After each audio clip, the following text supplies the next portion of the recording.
Hello and welcome to my channel. I've been doing a series of videos on various aspects of string playing that really is a supplement to a textbook called String Tech, and so if you're interested in that, you can look at the show notes. And if you're interested in these videos, it really helps me if you subscribe. Let's do that real quick, and watch, of course. So what I'm going to do is talk to you about instrument setup. And what I mean by setup is how does the instrument come to the body? Rather than making the body like kind of conform and be a part of the instrument, there is a natural way to bring it to your body. And this is going to be on violin and viola. This one's a viola, a little bit of a small viola, but it's still a viola. So the most important thing, and I always have the perspective of kids, right? How are you going to help kids? Or maybe you're kind of young and you're just figuring this out on your own as well. And one thing that's very helpful is to have a shoulder rest. And a shoulder rest is going to fill the gap on your shoulder and the instrument and bring it kind of up to your chin a little bit. It's really your jaw. I'll talk about that in a moment. But we want to fill the space well. You don't want to be like hunching over and doing one of these things just to try to get it there, or laying your head on top of the instrument to do that. So that would be an example of me conforming my body to make myself hold the instrument, rather than just bring the instrument naturally to your own body. Okay? So you need a shoulder rest. Lots of different kinds, lots of different things. Many of them have kind of a thicker end and a thinner end. And many chin rests have this little brass plate up here at the top of the instrument. So what I like to tell students is, hey, take the chubby end and put it by the silver. Now this one does have a chubby end, but the chin rest bracket is right smack in the middle. And there are violins that do this too. And so that might not work so well. So what you want to do is you want to hold it and look at it like this. And say, okay, chubby in at the top or by the silver. And the feet need to grab. You need to have the feet turned so it can actually grab the instrument. So there's the top, and then there's the bottom. You want to do the same. And you just kind of take it, see how that kind of just grabs there? And you just want to put it on top first, and then grab these on the bottom, and you just want to reach it around and fit it on. Now, we all have different spots where it feels comfortable, where we want it. You can adjust it and move it and all that kind of stuff. Anything just to kind of help that space a little bit. And then you want to bring it to your body. Lots of ways of doing this, but here's a great way for violin viola. Take your first finger and put it on the button. Take the whole instrument, put it above your head, and bring it down right on top of your shoulder, and feel that button just kind of be nestled up against your neck a little bit. You want it to be about a 45 degrees off of your body, okay? All right, so this would be kind of like a 180 from your body. Sorry, this would be like a 90 from your body. That's like a 180 from your body. So you want right in between that. You also want your left foot to kind of be going in the same direction with your scroll. And you want the chin rest to fit underneath your jaw. I like to tell students, we call this a chin rest, but it's kind of frustrating. I'd rather call it a jaw rest.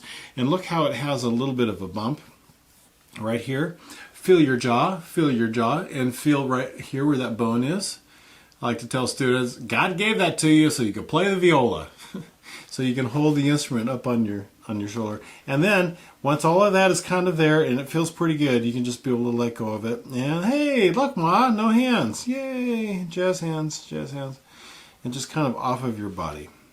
So some things you want to avoid. You don't want it to look like this, and you don't want it to look like this, and you certainly don't want it to be like a necktie on the front of your instrument. You want it like this, off on the side, and up on your shoulder. You don't want to be all hunched down, but up on your shoulder. One of the reasons is, hopefully you've seen the video about bowing parallel to the bridge, so that when I make a box, see my really great box? I'm in the middle of my bow, and see how that's parallel to the bridge? If I've got it really forward, then I've got the angle. Remember what happens? If I put an angle to the bridge, my tone goes away. All right? Or if I do one of these things and I'm all just kind of messed up, my tone goes away. So this is very important that the instrument comes to the body in a particular way, and you can feel it with your jaw. Matter of fact, I really try to encourage kids not to look down and look at their fingers. This isn't music is an oral art, and so really listen to yourself for being in tune. Learn where that first finger is, and learn to adjust to get it in tune, and kind of get off your body so that you're looking straight at the music. If you're reading music already, you're looking straight at the music, and this is off on the side a little bit. If you have to look, you just glance very quickly and look, but then look away again. Learn how to feel things really well, and learn how to feel those hand frames well. Okay, so now that's how the instrument comes to the body. One other thing is getting my hand in the right spot. And so the thing to understand about this is thumb and first finger are buddies. They're the best buddies. So what you probably learned at the very beginning in guitar position. In guitar position, the instrument was in front of you, and the scroll is up a little bit. Take your hand and you put it on the neck. The base of your finger, right at that knuckle, goes onto the fingerboard, onto the neck, right where the neck and the fingerboard meet, and your thumb comes straight across from it.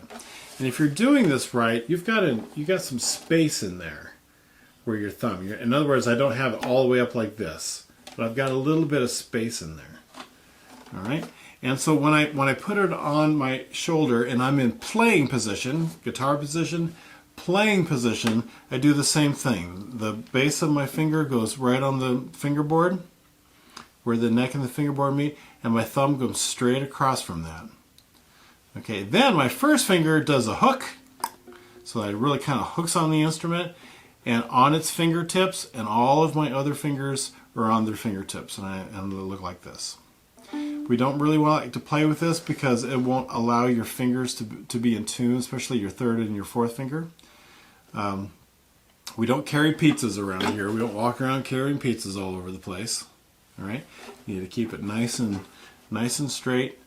Another thing that I'll do is I'll take my bow and I'll say, just imagine that from the hook, from that first finger hook. Or another thing I'll say is the tabletop on that first finger. It's like a tabletop that goes straight to the ceiling. In other words, it doesn't look like that. Okay, and I don't carry pizzas. That would be wrong. I want it like that. It's a hook. Tabletop to the ceiling. The other thing I'll do is I'll take a bow and I'll say from that finger all the way down to my elbow is pretty straight. See how that works? Pretty nice and straight. I have some students who get so excited that they really want to do well that they go like this, and that's just as bad. Matter of fact, that kind of hurts. I don't know how people play like that. You don't want to do that. You want to be as relaxed as you can and just come to the instrument. Relax as you can and just come to the instrument. All right, so bringing the instrument to yourself. Well, a fun thing to do is you could take a Tootsie Roll or a piece of candy and put it in between the strings. Don't wedge it in there, but just place it on top of the strings and see if you can hold it up without the candy falling off. Or the marble. Marbles are harder because you have to really make sure they're straight. You don't want the marble to go up your nose, and you don't want it to fall on the floor or the piece of candy. Just want it nice and straight as you can, and up on your shoulder, not down on the side. Okay. All right. So very quick review. I need a shoulder rest. I need a chin rest that's got a nice little bump to it.